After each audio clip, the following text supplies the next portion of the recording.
Hi friends, welcome to Harish academy. ఈరోజు వార్తల్లో నిలిచిన జాతీయ, అంతర్జాతీయ, రాష్ట్రీయ అంశాల గురించి కానివ్వండి, వార్తల్లో నిలిచిన వ్యక్తుల గురించి, క్రీడా సంబంధిత సమాచారం గురించి ఒక్కొక్క అంశాన్ని వివరంగా తెలుసుకునే ముందట కొన్ని హెడ్లైన్ చూద్దాం. సౌత్ చైనా సీ వార్తల్లో నిలిచింది ఎందుకు, మరియు సౌత్ చైనాకు సంబంధించి ఏంటి ఆ డిస్ప్యూటు, ఏ దేశాలు నాది అని భావిస్తున్నాయి అది తెలుసుకుందాం. మరి భారతదేశానికి విషయానికి వస్తే ఇంకొక అంశం ఉంది. ఈరోజు చాబహార్ పోర్ట్ మోస్ట్ ఇంపార్టెంట్.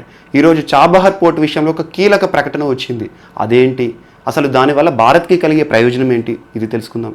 మరియు దాంతోపాటు ఈరోజు విద్యా వ్యవస్థకు సంబంధించి ఆన్లైన్ విద్యకు సంబంధించిన గైడ్లైన్స్ కేంద్ర మానవ వనరుల శాఖ మంత్రి గారు విడుదల చేశారు, ప్రజ్ఞాత అనే పేరుతో. అందులో ఏమిచ్చారు, స్క్రీన్ టైం అంటే ఏంటి అది చూద్దాము. మరి దాంతోపాటు ఈరోజు తెలంగాణ రాష్ట్రీయ అంశాలకు కానివ్వండి, రాష్ట్రీయ అంశాలకు వస్తే ఈరోజు task Telangana academy for skill and knowledge అనే ఒక సంస్థ ప్రపంచంలోనే ప్రఖ్యాత సంస్థతో ఒప్పందం చేసుకుంది. దాని యొక్క ఉద్దేశం ఏంటి, అసలు దాని యొక్క విధి విధానం ఏంటి, అదంతా తెలుసుకుందాము. మరి దాంతోపాటు ఈరోజు వార్తల్లో నిలిచిన ఫావిపిరావిర్ డ్రగ్. సో ఇలాంటి అంశాలన్నీ కూడా ఒక్కొక్కటిగా మనం తెలుసుకుందాము. వీటితో పాటు మిస్లేనియస్ అంశాలన్నీ కూడా మనం చూద్దాము. సో ముందుగా ఈరోజు కేంద్ర మానవ వనరుల శాఖ మంత్రి, కేంద్ర మానవ వనరుల శాఖ మంత్రి ప్రస్తుతం ఎవరు, రమేష్ పోఖ్రియాల్ గారు ఇటీవల మనం తరచూ చూస్తున్నాం. కరోనా కాలంలో, కరోనా సమయంలో సింపుల్గా చెప్పాలంటే అన్నీ స్తంభించిపోయినాయి. ఇలాంటి పరిస్థితుల్లో విద్యా వ్యవస్థ అయితే చాలా దారుణంగా దెబ్బతిన్నది. విద్యా సంస్థలన్నీ స్తంభించిపోయినాయి. అసలు ఇప్పటి వరకు విద్యా సంస్థలు ఎప్పుడు తెరుచుకుంటాయా అనేది ఒక ప్రశ్నగా ఉంది. 0 అకాడమిక్ ఇయర్ అవుతుందా, అసలు ఈ సంవత్సరం విద్యా సంస్థలు ఉంటాయా ఏంటి అని చెప్పే పరిస్థితిలో ఒక్కొక్క రాష్ట్రము ఆన్లైన్ ఎడ్యుకేషన్ ప్రోత్సహిస్తుంది. అలాంటి పరిస్థితిలో ఈరోజు ఆన్లైన్ ఎడ్యుకేషన్ సింపుల్గా చెప్పాలంటే ఇంట్లో ఉన్న విద్యార్థి ఆన్లైన్ ఎడ్యుకేషన్ని విద్యా సంస్థల నుండి తీసుకుంటున్నారు, రకరకాల స్కూళ్ళ నుండి, కాలేజెస్ నుండి. దీనికి సంబంధించి కేంద్ర మానవ వనరుల శాఖ మంత్రి ఆన్లైన్ ఎడ్యుకేషన్ విషయంలో కీలకమైన కొన్ని నిబంధనలను రిలీజ్ చేశారు, ఒక నివేదిక ఇచ్చారు. ఆ నిబంధనలు ఏంటంటే ప్రజ్ఞాత అనే పేరుతో ఇచ్చారు. గుర్తుంచుకోండి, ఇలాంటి పేర్లు ఏమన్నా కేంద్ర ప్రభుత్వం ఏమైనా గైడ్లైన్స్ కానీ ఏమైనా ఉత్తర్వులు కానీ ఇచ్చిందనుకోండి, అది ఏ పేరుతో ఇస్తుందో కూడా చూడండి. సో ప్రజ్ఞాత అనే పేరుతో ఈరోజు కేంద్ర మానవ వనరుల శాఖ మంత్రి ఆన్లైన్ ఎడ్యుకేషన్కి సంబంధించి కొన్ని గైడ్లైన్స్ రిలీజ్ చేశారు. అండ్ ఇంకోటి చాలామంది గుర్తుంచుకుంటారు ఏంటంటే, మరి మానవ వనరుల శాఖ మంత్రి ఎందుకు ఇలాంటి సమాచారం రిలీజ్ చేస్తారు, ఎడ్యుకేషన్ అనే విషయంలో ఎప్పుడు కూడా ఇతను ఎందుకు వార్తలు నిలుస్తారు అనుకుంటారు. సో చూడండి, భారతదేశంలో విద్యా వ్యవస్థకి సంబంధించి కానివ్వండి, సిబిఎస్ఈ గైడ్లైన్స్ కానివ్వండి, నీట్, జేఈఈ ఇలాంటి ప్రవేశ పరీక్షలు కానివ్వండి, ఇలాంటి అంశాలన్నీ కూడా భారతదేశంలో యువతకు సంబంధించిన ఎడ్యుకేషన్ కానీ, ఆన్లైన్ ఎడ్యుకేషన్ కానీ, విద్యా విధానం కానీ కేంద్ర మానవ వనరుల శాఖ కిందికే వస్తుంది. సో ఈ మానవ వనరుల శాఖ ఈ రోజున ఆన్లైన్ ఎడ్యుకేషన్ అనేది బూమ్గా ఉంది. ప్రతి ఒక్కరు ఆన్లైన్ ఎడ్యుకేషన్, చిన్న చిన్న నర్సరీ పిల్లలు కూడా ఈరోజు ఆన్లైన్ ఎడ్యుకేషన్ అని చెప్పేసి వార్త నిలుస్తుంది మనకి. సో అలాంటి ఆన్లైన్ ఎడ్యుకేషన్ విషయంలో పిల్లలకి ఎంత స్క్రీన్ టైం ఉండాలి, ఏ తరగతి విద్యార్థులకు ఎంత స్క్రీన్ టైం మించకూడదు అని చెప్పేసి కొన్ని గైడ్లైన్స్ ఇచ్చారు. స్క్రీన్ టైం అంటే ఏం లేదు, సింపుల్గా చెప్పాలంటే ఎగ్జాంపుల్, ఒక టీచర్ లెసన్ చెప్తారు, వాళ్ళు ఎక్కడో ఉంటారు, వాళ్ళ ఇంట్లో నుండి కానివ్వండి, స్కూల్లో నుండి కానివ్వండి, ఒక లెసన్ చెప్తారు. ఆ లెసన్ని జూమ్ యాప్ ద్వారా కానివ్వండి, ఒక్కొక్క స్కూలు ఒక్కొక్క రకరకాల టూల్స్ వెతుక్కుంటారు. అలా వీళ్ళకి వీడియో ద్వారా ఆన్లైన్ పాఠాలు చెప్తున్నారు, లైవ్ పాఠాలు కానీ, రికార్డెడ్ పాఠాలు కానివ్వండి.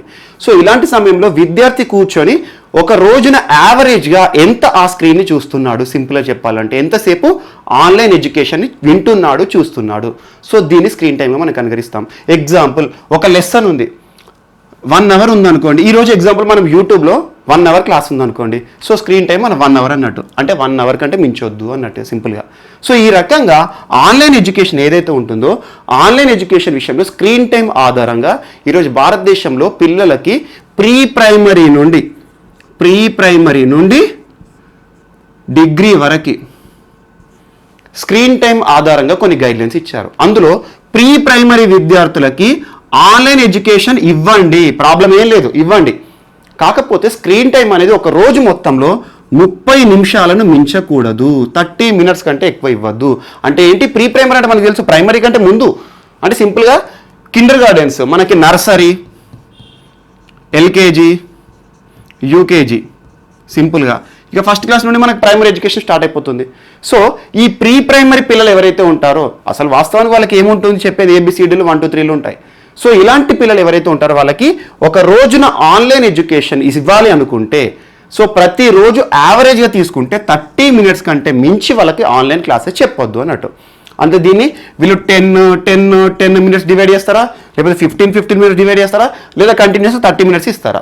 సో ఇలాంటి టైమింగ్ ఆధారంగా ప్రీ ప్రైమరీ ఎడ్యుకేషన్కి 30 మినిట్స్ కంటే మించొద్దు అని చెప్పారు. అండ్ నెక్స్ట్ ఫస్ట్ నుండి 8th క్లాస్ వరకు, 8th ఆర్ 9th వరకు, ఫస్ట్ నుండి 9th క్లాస్ వరకు 40 మినిట్స్, 30 to 45 మినిట్స్ 2 సెషన్స్ చెప్పచ్చు. Depending on minimum time 30 minutes okay, maximum time 40 minutes ఒక విడత మించొద్దు, అంటే 1 టైం. సో ఇలా ఒక్కసారి మళ్ళీ ఆ డేలో ఇంకొకసారి అలా 2 సెషన్స్ తీసుకోవచ్చు. సో ఫస్ట్ నుండి 9th క్లాస్ పిల్లలకి లేదా 8th 9th పిల్లల వరకు ఎట్లా ఉంటుంది అంటే 45 మినిట్స్ అంటే ఏ రకంగా చూసినా 1.5 hour మించొద్దు ఒక రోజులో ఆన్లైన్ ఎడ్యుకేషన్ అనేది. అలా అంశాలను చెప్పారు. సో వీళ్ళు చూసుకుంటే చాలా మనకు ముఖ్యంగా ప్రీ ప్రైమరీ ఎడ్యుకేషన్ అనేది మోస్ట్ ఇంపార్టెంట్. అండ్ నెక్స్ట్ ఈ తర్వాత పై వాళ్ళు 9th to 12th అనుకోండి, వీళ్ళకి ఎలా ఉంటుంది స్క్రీన్ టైం అంటే 45 మినిట్స్ ఆర్ 30 మినిట్స్ ఒక రోజులో 4 సెషన్స్ ఇవ్వచ్చు.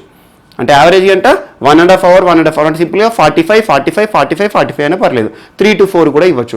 అంతకు మించి అంటే యావరేజ్గా చూస్తే చూడండి 3 hours కంటే ఎక్కువ ఆన్లైన్ ఎడ్యుకేషన్ ఎవరికి ఇవ్వద్దు ఇండైరెక్ట్గా.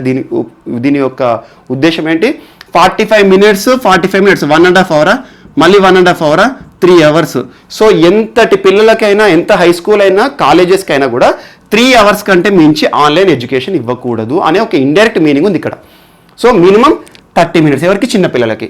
సో ఈ రకంగా ఆన్లైన్ ఎడ్యుకేషన్ సంబంధించి గైడ్లైన్స్ అనేది ఈరోజు కేంద్ర మానవ వనరుల శాఖ మంత్రి గారు రిలీజ్ చేశారు. సో దీనికి సంబంధించి టైం అడగరు, కానీ ఏ పేరుతో రిలీజ్ చేశారంటారు. సో ఇలాంటివి వార్తలు నిలుస్తున్నా తెలుసుకోండి. ఎగ్జామ్లో ఎలా బిట్టిస్తాడు, ఏ రకంగా అంటే ఈ కండిషన్స్ మీద ఇవ్వచ్చు. సో మ్యాక్సిమం 3 hours కంటే ఎక్కువ ఉండకూడదు అనే నిబంధన గుర్తుంచుకోండి. ఇలా కేంద్ర మానవ వనరుల శాఖ మంత్రి గారు రమేష్ పోఖ్రియాల్ గారు రిలీజ్ చేయడం జరిగింది. అంటే ఆన్లైన్ విద్యా విధానానికి సంబంధించి గైడ్లైన్స్ ఇచ్చారు. అండ్ నెక్స్ట్ ఈరోజు ఎలాగో ఎడ్యుకేషన్ గురించి మాట్లాడుతున్నాం కాబట్టి ఇంకొకటి, ఇది తెలంగాణ రాష్ట్రీయ అంశం. Task Telangana academy for skill and knowledge, most important, skill and knowledge. So యువత ఎవరైతే ఉంటారో బీటెక్ వాళ్ళు, డిగ్రీ వాళ్ళు కానివ్వండి, ఎవరైతే ఉంటారో వాళ్ళకు టెక్నికల్ నాలెడ్జ్ ఇస్తుంది. సింపుల్గా చెప్పాలంటే స్కిల్స్ ఆపాదిస్తుంది, కమ్యూనికేషన్ స్కిల్స్, డిజిటల్ స్కిల్స్, దాంతోపాటు ఆ స్కిల్ ద్వారా వాళ్ళకు నాలెడ్జ్ అనేది ఇవ్వడం జరుగుతుంది. సింపుల్గా చెప్పాలంటే టెక్నికల్ ఎడ్యుకేషన్ ఎవరైతే ఉంటారో, సింపుల్గా చెప్పాలంటే డిగ్రీ విద్యార్థులకి, బీటెక్ విద్యార్థులకి టాస్క్ అనే తెలంగాణ రాష్ట్ర ప్రభుత్వం ఆధారంగా టెక్నికల్ అవేర్నెస్ అనేది క్రియేట్ చేస్తారు. సింపుల్గా చెప్పాలంటే సాంకేతిక విద్యని ఇస్తారు. సో ఈరోజు ఈ టాస్క్ అనే సంస్థ ప్రపంచంలోని ఒక ప్రఖ్యాత సంస్థ. అదేంటంటే కోర్సెరా అనే సంస్థతో ఒప్పందం చేసుకుంది. కోర్సెరా. సో కోర్సెరా అనే సంస్థతో ఒప్పందం ఏం చేసుకుంది, ఇదేంటంటే యుఎస్ బేస్గా పనిచేస్తుంది, అమెరికా ఆధారిత ఒక సంస్థ. ఇది కూడా ప్రపంచంలోని ఇప్పటి వరకు దాదాపు 200 పైన యూనివర్సిటీకి, ప్రపంచంలో ఉన్న ప్రఖ్యాత యూనివర్సిటీస్ ఏవైతే ఉంటాయో దాదాపు more than 200 యూనివర్సిటీలో వీళ్ళు టెక్నికల్ ఎడ్యుకేషన్ ఇస్తున్నారు. సింపుల్గా చెప్పాలంటే టెక్నికల్ నాలెడ్జ్ దేనిపైన ఇవ్వాలి, ఈ రెండింటి మధ్యలో ఒప్పందం జరిగింది ఈ రోజున. సో ఆల్మోస్ట్ ప్రపంచమంతలో కూడా కొన్ని వేల లక్షల మందికి టెక్నికల్ ఎడ్యుకేషన్ ఇస్తున్న సంస్థ కోర్సెరా. ఈరోజు Telangana academy for skill and knowledge task సంస్థ ఈ కోర్సెరా అనే ఒక సంస్థతో ఒప్పందం చేసుకుంది. అలా తెలంగాణ రాష్ట్రంలోని దాదాపు 50,000 మంది నిరుద్యోగ యువత ఎవరైతే ఉంటారో, నిరుద్యోగ యువత వారికి సాంకేతిక విద్యను ప్రసాదించాలి. సింపుల్గా చెప్పాలంటే ఏంటంటే క్లౌడ్ కంప్యూటింగ్ పైన కానివ్వండి, cloud computing, digital skills, artificial intelligence, ఇలాంటి వాటిపైన ఎడ్యుకేషన్ అనేది ఇస్తుంది. సో ఈ సంస్థ దీంతో ఇప్పుడు ఒప్పందం చేసుకుంది. కోర్సెరా సంస్థతో ఇటీవల తెలంగాణలోని ఏ సంస్థ ఒప్పందం చేసుకుంది అంటారు. అలా తెలంగాణలోని 50,000 మంది నిరుద్యోగ యువత ఎవరైతే ఉంటారో వారికి డిజిటల్ ఎడ్యుకేషన్ కానివ్వండి, క్లౌడ్ కంప్యూటింగ్ పైన, ఆర్టిఫిషియల్ ఇంటెలిజెన్స్ పైన, వీటిపైన కొన్ని కోర్సెస్ ఉంటాయి. మనకి బీటెక్ అయిపోయిన వాళ్ళు కూడా కొన్ని కోర్సెస్ నేర్చుకుంటారు. ఎందుకంటే ఆ కోర్స్ నేర్చుకుంటే వాళ్ళకి జాబ్ స్కోప్ ఉంటుంది అని, జావా అని రకరకాల కోర్సెస్ ఉంటాయి ఇప్పుడు ప్రస్తుతం. అలా రెగ్యులర్గా జనరేషన్ బట్టి మారుతూ ఉంటుంది. ప్రతి 2 ఏళ్ళకు ఒకసారి కోర్సెస్ బూమింగ్ ఉంటాయి. అలా బూమింగ్ ఉన్న కోర్సెస్ నేర్చుకొని ఐటీ సెక్టార్లో ప్రవేశిస్తారు. అలా బీటెక్ చేసిన ప్రతి ఒక్కరికి జాబ్ రాకుండా కారణం ఏంటి, కొంతమందికి ఎందుకు వస్తుందంటే కొంతమంది కోర్సెస్ నేర్చుకొని వెళ్తారు. అలా ఎవరైతే ఉంటారో డిగ్రీ కంప్లీట్ అయిన విద్యార్థులకి ఇలా క్లౌడ్ కంప్యూటింగ్, డిజిటల్ స్కిల్స్ కానివ్వండి, లేదంటే ఆర్టిఫిషియల్ ఇంటెలిజెన్స్ ప్రస్తుతం బూమింగ్ ఉంది, డేటా సైన్స్ ఇలాంటి కోర్సెస్ పైన వీరికి కోర్సులు ఇస్తుంది. అండ్ ఇందులో ఎవరైతే కంప్లీట్ చేస్తారో వారికి ఒక ఎలిజిబిలిటీ సర్టిఫికేట్, సింపుల్గా చెప్పాలంటే వీళ్ళకి ఒక సర్టిఫికేట్ కూడా ఇస్తుంది. సింపుల్గా చెప్పాలంటే this so and so has successfully completed this course through this అని చెప్పేసి ఇస్తారు. అంటే సింపుల్గా చెప్పాలంటే వీరు చేపట్టిన ఈ కార్యక్రమం ద్వారా వీళ్ళు ఒక కోర్సుని విజయవంతంగా చేశారు డేటా సైన్స్లో అని ఇస్తారు. సో ఈ రకంగా టాస్క్ అనే సంస్థ ఈరోజు కోర్సెరా అనే ఒక సంస్థ అమెరికా ఆధారిత సంస్థతో ఒప్పందం చేసుకుంది. తెలంగాణలో నిరుద్యోగ యువతకి దాదాపు 50,000 మందిని దృష్టిలో ఉంచుకొని వారికి ఇవ్వడానికి టెక్నికల్ నాలెడ్జ్లు అవి ఇవ్వడానికి చేసింది. సో ఇది ఒకటి కూడా మనకి ఈరోజు వార్తలు నిలిచింది. అండ్ నెక్స్ట్ ఈరోజు ఆన్లైన్ ఎడ్యుకేషన్కి సంబంధించి ఇంకొక అంశం కూడా ఇక్కడే లింక్ చేద్దాం. సో 3 ఆన్లైన్ ఎడ్యుకేషన్ సంబంధించి ఈరోజు అయిపోతుంది. వార్తలు నిలిచిన 3 ఇష్యూస్. అదేంటంటే విలేజ్ స్టడీ సర్కిల్ అనే కాన్సెప్ట్. విలేజ్ స్టడీ సర్కిల్ దాదాపు తెలంగాణలో ప్రస్తుతం 600 విలేజ్ స్టడీ సర్కిల్స్ పనిచేస్తున్నాయి. 600 విలేజ్ స్టడీ సర్కిల్స్. సింపుల్గా చెప్పాలంటే 600 గ్రామాల్లో విద్యని ప్రసాదించే ఒక ఏర్పాటు అన్నాడు సింపుల్గా. సో విలేజ్ స్టడీ సర్కిల్ అనే కాన్సెప్ట్ ఆదిలాబాద్ జిల్లా బోధ్ ప్రాంతంలో జరిగింది. ఆదిలాబాద్ జిల్లా బోధ్ నియోజకవర్గం ఉంటుంది. ఆ బోధ్లో ఏం చేస్తారని సింపుల్గా కాన్సెప్ట్ చెప్తాను. సో మనకి ఇప్పుడు ఆన్లైన్ ఎడ్యుకేషన్ అనేది బూమింగ్గా ఉంది. ఇప్పుడు అంతా ఆన్లైన్ ఎడ్యుకేషన్ అని గైడ్లైన్స్ వస్తున్నాయి. హైకోర్టు కూడా అడుగుతుంది తెలంగాణ ప్రభుత్వాన్ని, ఆంధ్ర ప్రభుత్వాలను కూడా ఏమడుగుతుందంటే ఆన్లైన్ ఎడ్యుకేషన్ పైన మీ విధి విధానాలు ఏంటి, ఏ రకంగా నిర్వహిస్తారు అని చెప్పేసి. సో ఇలాంటి పరిస్థితిలో చాలా గ్రామాలు తెలంగాణ కానివ్వండి, ఏపీ కానివ్వండి, చాలా గ్రామాలు కూడా కొన్ని ప్రాంతాల్లో ఇంటర్నెట్ సౌకర్యం లేకుండా కూడా ఉన్నాయి. ఒకవేళ ఇంటర్నెట్ ఉన్నా కూడా మనం ఏదైనా వీడియో చూస్తానే తిరుగుతూనే ఉంటుంది సింపుల్గా చెప్పాలంటే. అంటే సిగ్నల్ దొరకకపోవడం కానివ్వండి, ఇలాంటి సౌకర్యాలు, ఇలాంటి పరిస్థితుల్లో మనం ఎలా చదువుతాము, online education, live classes, recording classes అని చెప్పేసి దృష్టిలో ఉంచుకొని తెలంగాణ రాష్ట్రంలోని గురుకుల సింపుల్గా సాంఘిక గిరిజన సంక్షేమ శాఖ గురుకుల వాళ్ళు సాంఘిక మరియు గిరిజన సంక్షేమ గురుకులాలో ఏం చేశారంటే విద్యా వ్యవస్థ కింద ఆదిలాబాద్ జిల్లా బోధ్ ప్రాంతంలో కొన్ని విలేజెస్ ఏవైతే ఉంటాయో కొన్ని సెలెక్టెడ్ విలేజెస్ చూసారు. ఫస్ట్ ఒక గ్రామంలో ప్రారంభించారు. ఎగ్జాంపుల్ ఏం చేశారు, ఆ గ్రామంలో పైలట్ ప్రాజెక్ట్ కింద, పైలట్ ప్రాజెక్ట్ అంటే ఏంది, అక్కడ సక్సెస్ అయిందనుకోండి అన్ని ప్రాంతాలు అమలు చేస్తారు. సో అక్కడ ఎగ్జాంపుల్ గ్రామ పంచాయతీలో కానివ్వండి, ఏదైనా విశాల ప్రాంతం ఉండే గుడి ఆవరణలు కానివ్వండి, ఆ గ్రామంలో ఉండే విద్యార్థులు ఏవైతే ఉంటారో వాళ్ళందరినీ సోషల్ డిస్టెన్సింగ్ ఆధారంగా కూర్చోబెడతారు. ఒక 10 మంది 15 మంది ఉండేటట్టు. అందులో రోజుకొక విద్యార్థి ఈ విద్యార్థులకి లెసన్స్ చెప్పాలి సింపుల్గా, టీచర్స్ డే లాగా. సో ఈ రకంగా విద్యార్థులకి విద్యని కల్పించడం. సో ఇలా దీని నిర్వహణ బాధ్యత ఏంటి, విధి విధానాలు ఏంటి అని చెప్పేసి అన్ని కూడా గైడ్లైన్స్ వచ్చినాయి. సో ఈరోజు తెలంగాణలో విలేజ్ స్టడీ సర్కిల్ అనే కాన్సెప్ట్ కూడా వార్తలు నిలిచింది. సో ఇదొకటి కూడా మనకి important. Village study circle concept ఎక్కడ ప్రారంభమైందంటే ఆదిలాబాద్ జిల్లా బోధ్ ప్రాంతంలో ప్రారంభమైంది. దాదాపు 600కు పైగా విలేజ్ స్టడీ సర్కిల్స్ పనిచేస్తున్నాయి. అంటే ఏంటి, ఆన్లైన్ ఎడ్యుకేషన్ పాసిబుల్ కాని దగ్గర గ్రామాన్ని ఒక యూనిట్గా తీసుకొని ఆ గ్రామాల్లో విద్యార్థులకి విద్యను ప్రసాదించేలా చేయడం. సో ఈ రకంగా మనకు విలేజ్ స్టడీ సర్కిల్ ఎవరు ప్రారంభించారంటే తెలంగాణలోని సాంఘిక గిరిజన సంక్షేమ శాఖ. సింపుల్గా చెప్పాలంటే గురుకులాలకు సంబంధించింది ఇది. సో ఇది మనకి ఈరోజు ఇంకొకటి వార్తల్లో ఉన్నాయి. అండ్ నెక్స్ట్ ఈరోజు చాబహర్ పోర్ట్ అనేది వార్తల్లో ఉంది. Chabahar port most important. భారతదేశం విషయానికి వస్తే చాబహర్ పోర్ట్ అనేది చాలా ఇంపార్టెంట్. దీనికి సంబంధించి రైల్ నెట్వర్క్ కానివ్వండి, ఇదంతా కూడా ఒక స్ట్రాటజిక్ ఇంపార్టెన్స్ ఉంది భారతదేశానికి విదేశీ వ్యవహారాల్లో భాగంగా ఇప్పుడు కీలకంగా చాబహర్ పోర్ట్. నరేంద్ర మోడీ గారు ప్రధానమంత్రి అయినాక 2016లో దీని ఆలోచన వచ్చింది. సో ఈ చాబహర్ పోర్ట్ సింపుల్గా చెప్పాలంటే మనకు తెలుసు ఇండియా ఉంది. సో గుజరాత్లోని కండ్లా ప్రాంతం ఏదైతే ఉంటుందో పోర్ట్ మనకు తెలుసు. మన భారతదేశానికి ఈ ప్రాంతంలో ఇక పాకిస్తాన్ ఉంటుంది. సో పాకిస్తాన్కి భారత్కి మధ్యలో ఘర్షణ చూడండి. సో ఈ ఘర్షణ వాతావరణంలో మనకు వాణిజ్యం అనేది కష్టతరం అవుతుంది. వాణిజ్యం అంటే ఏంది, వేరే దేశానికి, పాకిస్తాన్ మన ఇక్కడ నుండి పోర్టు నుండి వేరే దేశాలకి ఏమన్నా, ఎగ్జాంపుల్ పాకిస్తాన్కే కాదు కానీ పాకిస్తాన్ దాటేసి వేరే దేశాలకు కూడా మనం ఎగుమతులు దిగుమతులు చేసుకుంటాం. వేరే దేశాల నుండి భారతదేశానికి వస్తూ ఉంటాయి. కానీ ఇవన్నీ జరగాలంటే పాకిస్తాన్ మనతో మంచి వాతావరణం ఉండాలి, స్నేహపూర్వకంగా ఉండాలి. మరి ఇలాంటి పరిస్థితుల్లో ఈ పాకిస్తాన్కి మనకి పరిస్థితి బాగాలేదు కాబట్టి ప్రతిదానికి కూడా అడ్డుకాలు పెడుతోంది. మా దేశం నుండి ఎలాంటి వాణిజ్యం చేపియము అంటే సింపుల్గా ఈ పాకిస్తాన్ దాటిన తర్వాత ఇక్కడ ఆఫ్ఘనిస్తాన్ ఉంటుంది, ఆఫ్ఘనిస్తాన్ ఎగ్జాంపుల్ అనుకోండి, లేదా ఇక్కడ ఇరాన్ ఉంటుంది అనుకోండి. సో ఇలాంటి పరిస్థితిలో ఈ ఆఫ్ఘనిస్తాన్కి ఎగుమతులు దిగుమతులు చేయాలి అంటే పాకిస్తాన్ పై నుండే జరుగుతుంది. మరి ఇప్పుడు ఎలా, మరి పాకిస్తాన్ ఒప్పుకోవట్లేదు, మా దేశం నుండి మీరు పోవడానికి అవసరమే లేదు అని చెప్పేసి చెప్పింది.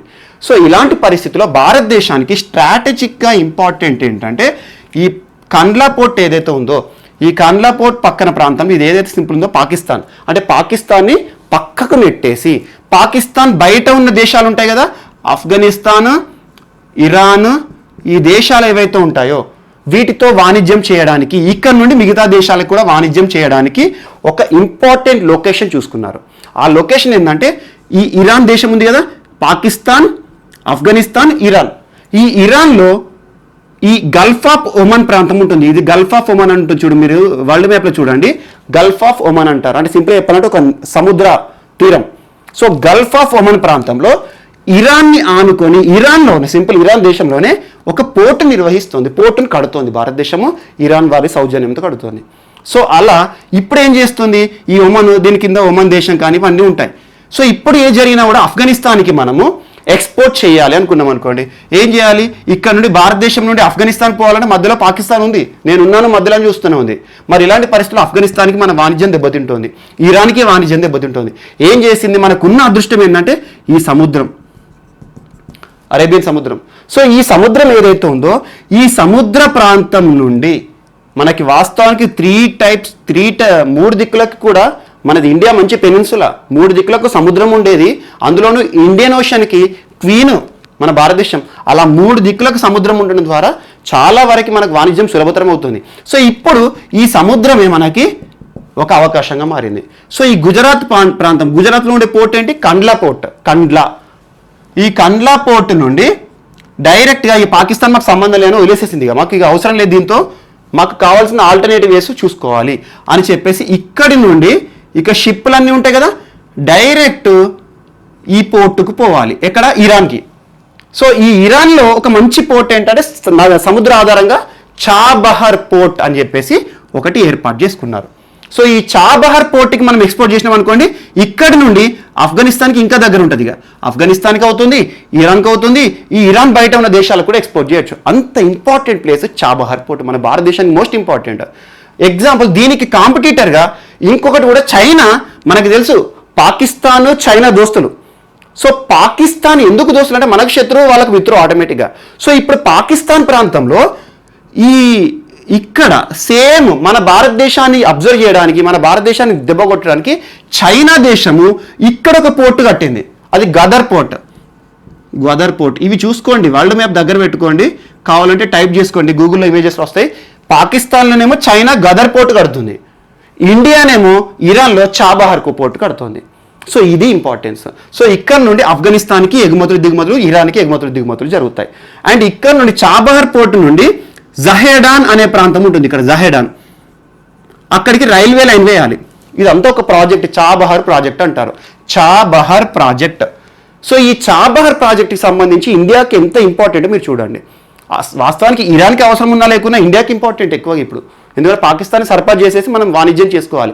మరి ఇలాంటి పరిస్థితిలో ఇటీవల ఇరాన్ ఒక కీలక ప్రకటన చేసింది, ఈ చాబహార్ ప్రాజెక్టు నుండి, చాబహార్ రైల్ నెట్వర్క్ నుండి ఇండియాని డ్రాప్ చేస్తున్నాం, అంటే ఇక ఇండియాతో సంబంధం లేదు మాకు, ఈ ప్రాజెక్ట్ని మాకు మేమిగా ముందుకు నడుపుకుంటాము అని చెప్పడం జరిగింది.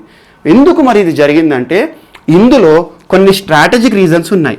మొట్టమొదటి కారణం ఏంటంటే ఇప్పుడు ఇండియా అమెరికాతో మనం క్రితం క్లాస్లో చూసాము, భారతదేశానికి అత్యంత పెద్ద వ్యాపార భాగస్వామి అమెరికా అన్నాను. సో ఈరోజు భారతదేశం యొక్క పరిస్థితి ఏంటంటే అమెరికా ఏది చెప్తే అది వినే పరిస్థితిలో ఉంది. కొన్ని కారణాల ద్వారా కానివ్వండి, అగ్రగామి దేశమే కానివ్వండి, దేశమే కానివ్వండి, బలవంతమైన దేశమే కానివ్వండి, అలా అమెరికా ఈరోజు ఇండియాను కొన్ని విషయాలు శాసిస్తుంది సింపుల్గా చెప్పాలంటే. సో అలా ఈ ఇటీవల కాలంలో ఇరాన్కి అమెరికాకి మధ్యలో ఒక యుద్ధ వాతావరణమే వచ్చింది. 6 నెలల కింద, ఇప్పుడు కరోనా కాబట్టి చల్లబడ్డారు అందులో ఎక్కడో అక్కడ, కానీ ఈ పరిస్థితి లేకపోతే అమెరికాకి ఇరాన్కి ఎక్కువగా ఇంకా జరిగేది. ఈ దేశానికి సంబంధించి ఒక కీలక నాయకుని చంపివేయడం అవన్నీ జరిగింది, చాలా ఇష్యూస్ జరిగినాయి. ఒకనొక పరిస్థితిలో వీళ్ళిద్దరి మధ్య యుద్ధమే వస్తుంది అన్నారు. అలాంటి పరిస్థితిలో ప్రపంచ అగ్రదేశము అమెరికా ప్రపంచంలోని అన్ని దేశాలకు కూడా ఒక కీలకమైన ఆదేశం ఇచ్చింది. ఎవరైతే ఇరాన్తో సంబంధాలను కొనసాగిస్తారో వారితో మేము సంబంధాన్ని తెగదింపులు చేసుకుంటాము అని చెప్పడం జరిగింది. అందులో ఇండియా కూడా ఇరాన్తో ఇప్పటివరకు మంచి సంబంధాలు ఉండే. సింపుల్గా చూడండి, మనకి పెట్రోల్ ఉత్పత్తులు కానివ్వండి ఏవైనా ఇరాన్ నుండి దగ్గరగా చాలా తక్కువ రేట్లో వస్తాయి, చీప్ రేట్లో వస్తాయి. అండ్ మోస్ట్ ఇంపార్టెంట్, ఇరాన్కి భారత్కి మధ్యలో ఈ ఎక్స్చేంజ్ అంతా కూడా రూపీ వాల్యూలో జరుగుతుంది, రూపాయి మారకంలో జరుగుతుంది. మనం వేరే దేశంతో మనం ఏమన్నా వాణిజ్యం చేసుకోవాలంటే డాలర్స్లో కన్వర్ట్ చేసుకోవాలి, డాలర్స్లో. కానీ ఈరోజు ఇరాన్కి భారత్కి మధ్యలో రూపీ కరెన్సీ జరుగుతుంది, ఎక్స్చేంజ్ కూడా వాళ్ళు డైరెక్ట్ రూపాయలు ఇస్తారు మనకి. సో ఈ విషయంలో కూడా మనకి పెద్ద లాభము. అయినా కూడా అమెరికా మాట విని భారతదేశం ఇరాన్తో కొన్ని విషయాల్లో దూరం, పెట్రోల్ విషయంలో దూరం ఉంది, వాణిజ్యం విషయంలో పక్కన పెట్టేసేసింది. అండ్ మోస్ట్ ఇంపార్టెంట్, ఈ కన్స్ట్రక్షన్ ఏదైతే స్టార్ట్ చేశారో సగం అయింది. ఈ సగం అయిన తర్వాత ఫండ్స్ అనేవి రిలీజ్ చేయాలి ఇప్పటివరకే. కానీ ఇప్పుడు వీళ్ళతో సంబంధం లేదు కాబట్టి ఈ ఫండ్స్ అనేది భారతదేశంలో, ఈ ప్రాజెక్ట్ విషయంలో భారతదేశం నుండి కొన్ని నిధులు ఇప్పటికే రిలీజ్ చేయాలి. ఈ నిధులను భారత ప్రభుత్వం ఆపేసింది. ఇటీవల జరిగిన బడ్జెట్లో కూడా ఈ ఫండ్స్కి సంబంధించి ఎలాంటి నిర్ణయమో భారత ప్రభుత్వం చెప్పలేదు. అంటే ఆటోమేటిక్గా ఏంటి, ఇరాన్తో సంబంధాలను మనం దూరం చేసుకున్నాం. ఎందుకోసం? అమెరికా కోసం. ఇలాంటి పరిస్థితిలో మనకి ఈ రోజున ఒక అంశం ఏంటంటే ఇరాన్ కూడా అబ్జర్వ్ చేసింది, అమెరికా చెప్పినట్టుగా ఇండియా వింటుంది. మాకు ఒకటే ఒక కారణం చెప్పింది ఈ విషయాన్ని చెప్పేసి, ఏమని అంటే భారతదేశం నుండి మాకు నిధులు రావట్లేదు, ఈ ప్రాజెక్ట్ కలిసి కట్టుకుందాం మనము, కానీ వాళ్ళ నుండి నిధులు రావట్లేదు. సో వాళ్ళ నుండి ఎలాంటి సంబంధం రావట్లేదు కాబట్టి ఇప్పుడు భారతదేశాన్ని ఈ ప్రాజెక్ట్లో డ్రాప్ చేస్తున్నాము అని చెప్పడం జరిగింది. సో ఇదొకటి కీలకమైన అంశం. చాబహార్ పోర్ట్ గురించి ఎంత ఇన్ఫర్మేషన్ ఉంటే అంత ఇన్ఫర్మేషన్ కలెక్ట్ చేయండి. సో మనకి ఇది ప్రిలిమ్స్ పరంగా, బట్ మెయిన్స్లో ఎస్ఏ పేపర్లో కూడా వస్తుంది, ఇంటర్నేషనల్ ఇష్యూస్లో ఎస్ఏలో. సో ఈ రకంగా చాబహార్ పోర్ట్కి సంబంధించి ఇన్ఫర్మేషన్. అండ్ నెక్స్ట్ మనకి ఈరోజు చాబహార్ పోర్ట్ గురించి నేర్చాం కదా, అక్కడ ఇంకొకటి ఈరోజు టాపిక్ అదేంటంటే ఇందాక మీకు చెప్పాను పాకిస్తాన్, ఆఫ్ఘనిస్తాన్ అని చెప్పినా కదా భారతదేశానికి సంబంధించి ఇక్కడ. సో ఈ పాకిస్తాన్, ఆఫ్ఘనిస్తాన్ సంబంధించి ఇటీవల పాకిస్తాన్ ఒక కీలక ప్రకటన చేసింది. ఆ విషయం ఏంటి, పాకిస్తాన్కి ఏమవసరం అనుకుంటాం, కానీ అది ఏం అంశం అంటే ఆఫ్ఘనిస్తాన్కి భారతదేశానికి మధ్యలో వాణిజ్యం ఉంది. భారతదేశం కొన్ని వస్తువులని ఆఫ్ఘనిస్తాన్కి ఎగుమతి చేస్తుంది, ఆఫ్ఘనిస్తాన్ కొన్ని వస్తువులను భారతదేశానికి ఎగుమతి చేస్తుంది.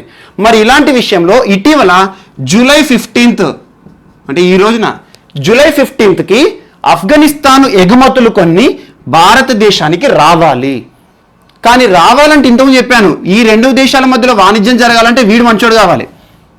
సో ఈ వాణిజ్యం విషయంలో ఈ రెండు దేశాల మధ్యలో పాకిస్తాన్కి, ఆఫ్ఘనిస్తాన్కి మధ్యలో ఒక ఒప్పందం ఉంది. అదేంటంటే Afghanistan Pakistan trade transit agreement, APTTA, Afghanistan Pakistan trade transit agreement. అంటే వాణిజ్యం విషయంలో వీళ్ళిద్దరు కూడా కొన్ని విషయాల్లో ఒప్పందం జరిగింది.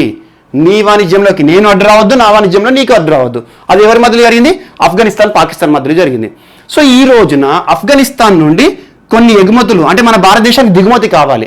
ఆఫ్ఘనిస్తాన్ నుండి భారతదేశానికి రావాల్సిన కొన్ని గూడ్స్, సరుకులు ఉన్నాయి. మరి వాటి విషయంలో జూలై 15కి రావాలి. మధ్యలో పాకిస్తాన్ ఉంది. దీనికి సంబంధించి పాకిస్తాన్ ఏం చెప్పిందంటే ఆఫ్ఘనిస్తాన్ నుండి సరుకులను భారతదేశానికి పంపిస్తాం మేము. ఎక్కడి నుండి? వాఘా బార్డర్. వాఘా బార్డర్ కూడా మోస్ట్ ఇంపార్టెంట్ పొజిషన్ మన ఇండియాలో.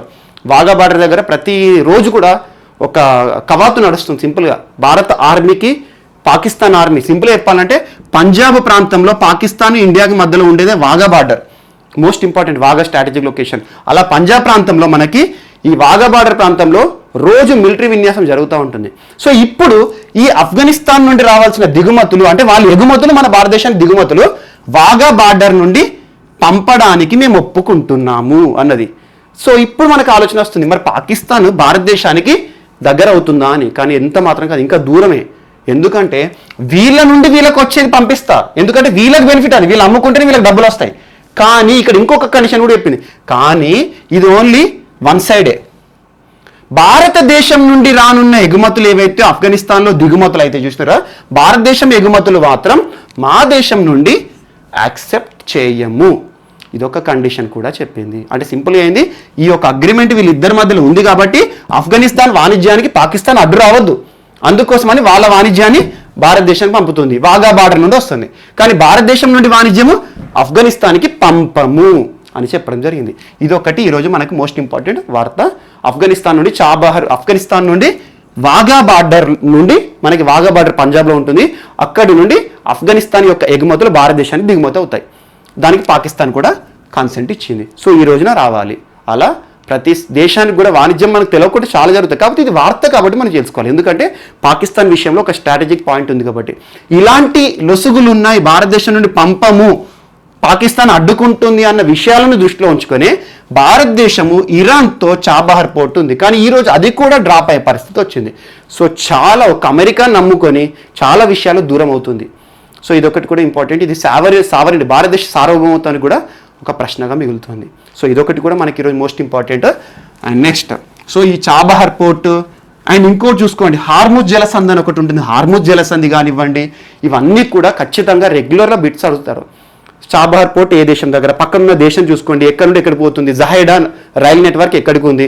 అండ్ గ్వాదన్ పోర్ట్ పాకిస్తాన్ నుండి, చాబహార్ పోర్ట్ పాకిస్తాన్లో చైనా నిర్మిస్తున్న గదర్ పోర్టు, ఇరాన్లో భారత్ నిర్మిస్తున్న చాబహార్ పోర్ట్, వీళ్ళు రెండింటి మధ్య డిస్టెన్స్ 72 కిలోమీటర్స్, అప్రాక్సిమేట్లీ బిలో 100 కిలోమీటర్సే. సో ఇలాంటి కీలకమైన బిట్స్ గురించి చూసుకోండి, ఎగ్జామ్లో అడుగుతారు. ఎందుకు నిర్మిస్తుంది, దానివల్ల బెనిఫిట్ ఏంటి, నార్త్ సౌత్ కారిడార్లో బెనిఫిట్ ఏమైనా అవుతుందా, ఇలాంటి అంశాల నుండి బిట్స్ అడుగుతారు. ఓకే. అండ్ నెక్స్ట్ ఈరోజు ఇంకొక కీలక అంశం, చైనా ఉంది కదా, ఈ చైనా విషయంలో ఈరోజు ఇంకొక అంశం జరిగింది. ఇందాక చెప్పాను, అమెరికా ప్రతి ఒక్కరితో ఏదో ఒక దురుసుతనం ప్రవర్తిస్తుంది, కానీ అమెరికా కంటే డేంజర్ వీళ్ళు. అమెరికా మాటతోటి ఏదో చెప్తుంది, కానీ చైనా మాత్రము వాళ్ళ సిద్ధాంతం ఒకటే, విస్తరణవాదం.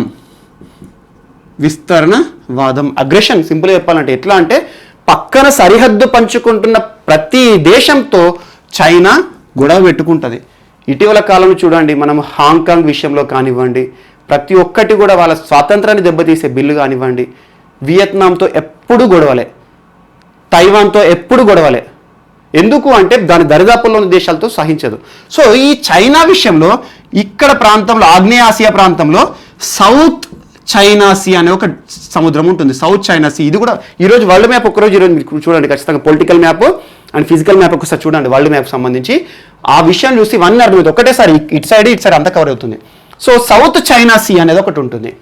ఈ సౌత్ చైనా సీ యొక్క ఆధిపత్యం, దీనిపైన ప్రతిసారి కూడా చైనా ఏమంటుందంటే, కొన్ని వేల సంవత్సరాల నుండి సౌత్ చైనా సీ పైన మాకు అధికారం ఉంది, మాదే అధికారము, అసలు సౌత్ చైనా సీ మాదే అంటది. సో దీనిపైన ఈ పక్కనున్న తైవాన్ దేశం కానివ్వండి, వియత్నాం కానివ్వండి, ఫిలిప్పీన్స్ కానివ్వండి, ఇండోనేషియా కానివ్వండి, బ్రునై, ఈ అన్ని దేశాలతో ఎప్పుడు కూడా చైనా గొడవ పెట్టుకుంటూ ఉంటుంది. ఈ తైవాన్, వియత్నాం ఈ ప్రాంతాలతో అయితే రెగ్యులర్గా గొడవలే. సో ఈ విషయంలో ఇటీవల అమెరికా మధ్యలో వచ్చింది. మళ్ళీ అసలు ప్రశాంతంగా ఉన్న వాతావరణం, అమెరికా ఏదో ఒకటి మాట వేస్తుంది. సో ఇప్పటివరకు బాగానే ఉంది. ఇప్పుడు ఏమనేది, చైనాతో కోపం జరుగుతుంది. అమెరికాకి యుఎస్ఏకి, చైనాకి అమెరికాకి మధ్యలో పడట్లేదు. అది రకరకాల ట్రేడ్ వార్, వీళ్ళిద్దరి మధ్యలో ట్రేడ్ వార్ నడుస్తుంది. వాణిజ్యపరంగా అగ్రదేశాలు నువ్వా నేనా అన్నట్టు నడుస్తూ ఉన్నాయి. సో ఇలాంటి పరిస్థితులలో ఇటీవల కాలంలో వీళ్ళకు శత్రువు అందరు కూడా ఇప్పుడు యుఎస్ఏకి ఫ్రెండ్సే. వీళ్ళకు శత్రువు ఎవరైతే ఉంటారో వాళ్ళందరూ కూడా ఇండియాకి ఫ్రెండ్సే. ఇండియాకి ఎవరైతే శత్రువులు ఉంటారో వీళ్ళందరూ వీళ్ళకి ఫ్రెండ్సే, సింపుల్గా చెప్పాలంటే. సో ఈరోజు చైనాకి యుఎస్కి మధ్యలో ట్రేడ్ వారు, కరోనా వారు అన్ని నడుస్తున్నాయి. కరోనా పుట్టిందే నీ దగ్గర, నువ్వే పుట్టించావని చెప్పేసి చైనా వారిని తిట్టాడు. లేదు మీరే మా దేశంలో సైనిక కవాతు చేశారు, కరోనా పుట్టే 3 నెలల ముందు మా దేశంలో ఉన్నారు, సో మీరే మా దేశంలో ఇంజెక్ట్ చేశారని వాళ్ళు అనడం. అలా మాటల యుద్ధం నడిచింది. అండ్ ఇటీవల కాలంలో WHO విషయంలో కూడా అమెరికా వైదొలుగుతున్నట్టు జూలై 6, 2021 వరకు అలా అయిపోతుంది ప్రాసెస్ స్టార్ట్ చేస్తుండే చెప్పింది. కారణం ఏముంది, WHO విషయంలో కూడా WHO చైనా కింద పనిచేస్తుంది, చైనా చెప్పినట్టే చేస్తుంది, అందుకే మేము వైదొలుగుతున్నాం అని కూడా చెప్పడం జరిగింది. సో ఇలాంటి కారణాలు ఈ రోజున యుఎస్ఏ చైనాని టార్గెట్ చేస్తూ ఒక అంశాన్ని చెప్పింది. అదేంటంటే, సౌత్ చైనా సీ విషయంలో ఆగ్నేయాసియా దేశాలు ఏవైతే ఉంటాయో ఈ అందరికీ పర్ఫెక్ట్ అధికారాలు ఉంటాయి. ఎవరైనా సరే సౌత్ చైనా సీని ఆనుకొని ఉన్న దేశాలు దీని హక్కుల కోసం పోరాడాలి అనుకుంటే, అంటే యుద్ధం పెడుతుంది, ఇక్కడ గొడవ పెడుతుంది, ఈ సౌత్ చైనా విషయంలో ఏమైనా తగాదాలు ఉంటే వాళ్ళకు మేము సహాయం చేస్తాం అని చెప్పడం జరిగింది. ఇప్పుడు మన నెక్స్ట్ టాపిక్ ఏంటంటే ప్యాడీ వాచ్. సో ఏంటి ప్యాడీ వాచ్? చూడండి, మనం క్రితం క్లాస్లో కూడా, నిన్న మొన్నటి క్లాస్లో కూడా ఒకటి నేర్చుకున్నాము. అస్సాం ప్రాంతంలో వరద ఉధృతిని కూడా తట్టుకుని నిలబడే వరి వంగడము, స్వర్ణ సబ్వన్న నేర్చుకున్నాము. అలా వరికి సంబంధించి ఒక పరిశోధన లాంటిది ఇది కూడా. సింపుల్గా ప్యాడీ, వరి, దానిపైన వేసే నిఘా కోసం. సో ఇది భారత ప్రభుత్వం కానీ భారతదేశానికి సంబంధించి భారతదేశం మాత్రమే తయారు చేస్తున్న ఒక యాప్ కాదు ఇది. ఈ యాప్ని ఎవరు తయారు చేస్తున్నారంటే Sydney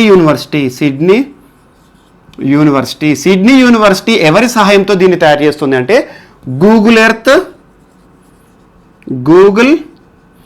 earth and group on Earth observation, GEO అంటారు, ఎర్త్ అబ్జర్వేషన్స్.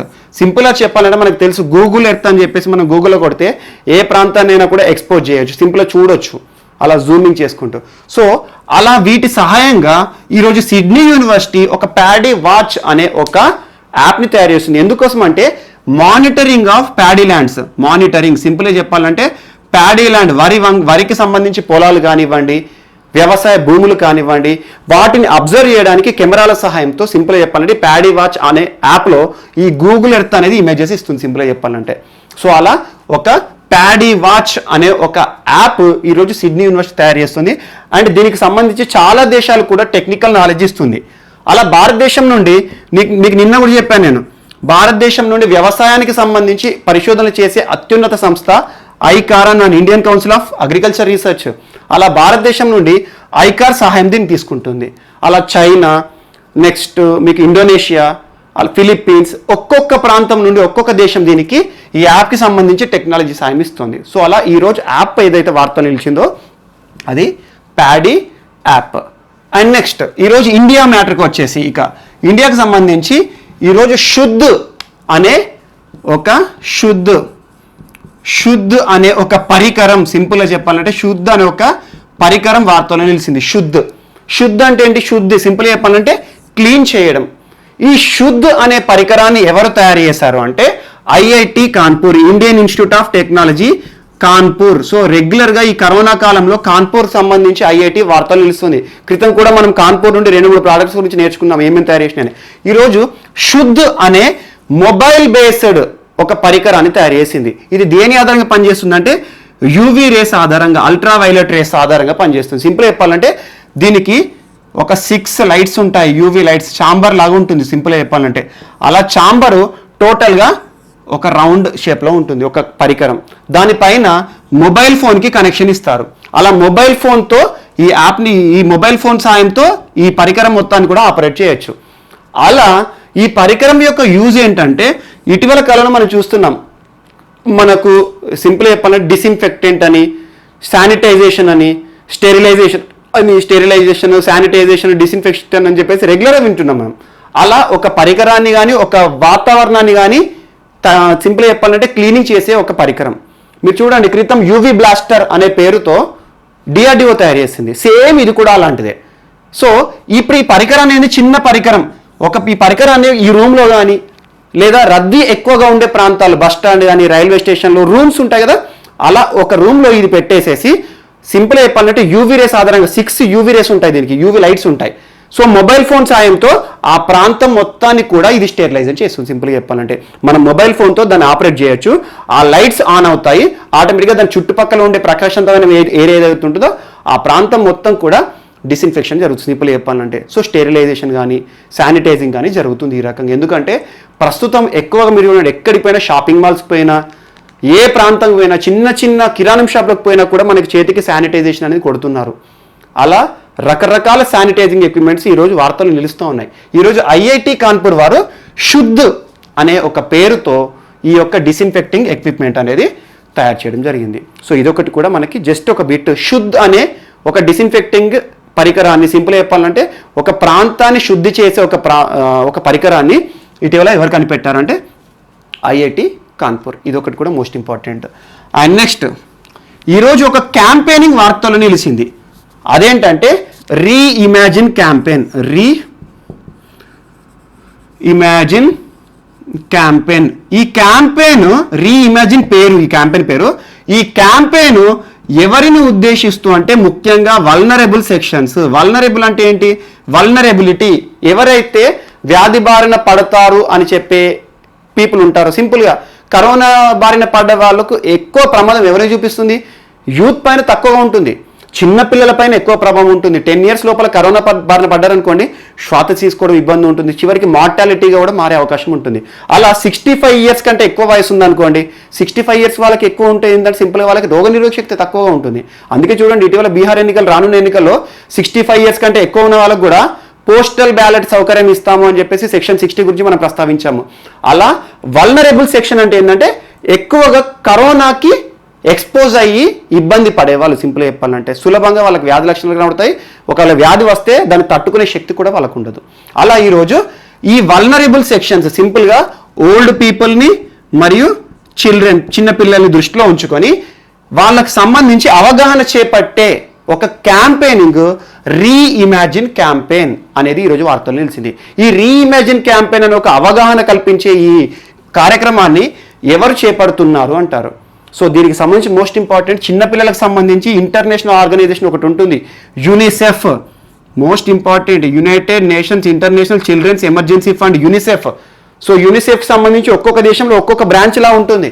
సో ఇది యూనిసెఫ్ ఇండియా మరియు ఫిక్కీ సంస్థ. ఫిక్కీ అంటే ఏంటి?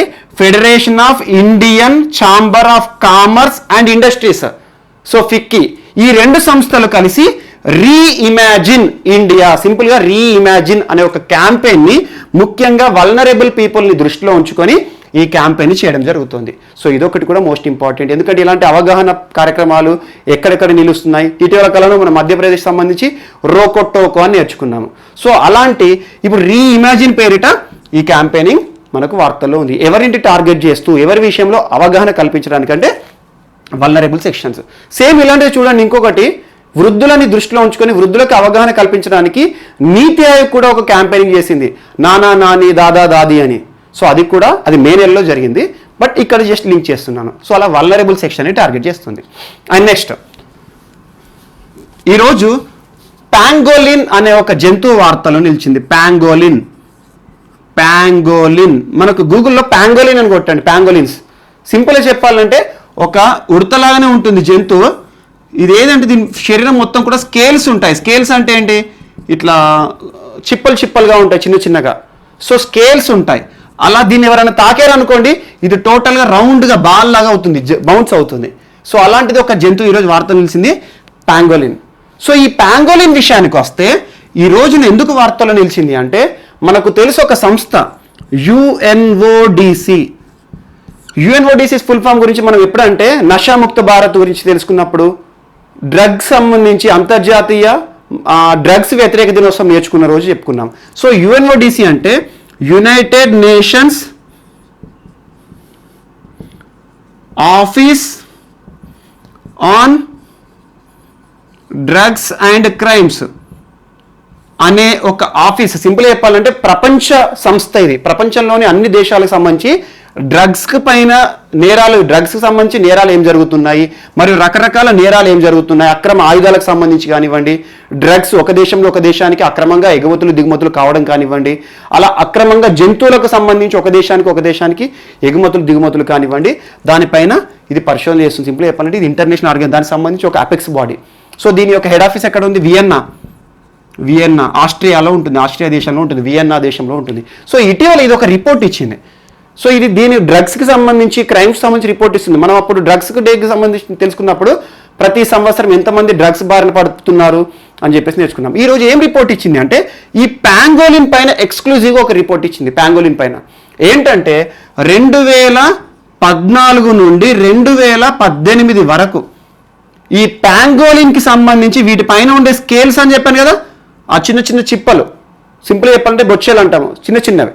ఆ చిన్న చిప్పలు ఏవైతే ఉంటాయో వాటి యొక్క అక్రమ రవాణా దాదాపు 10 రెట్లు పెరిగింది, 10 times పెరిగింది. అంటే 2014లో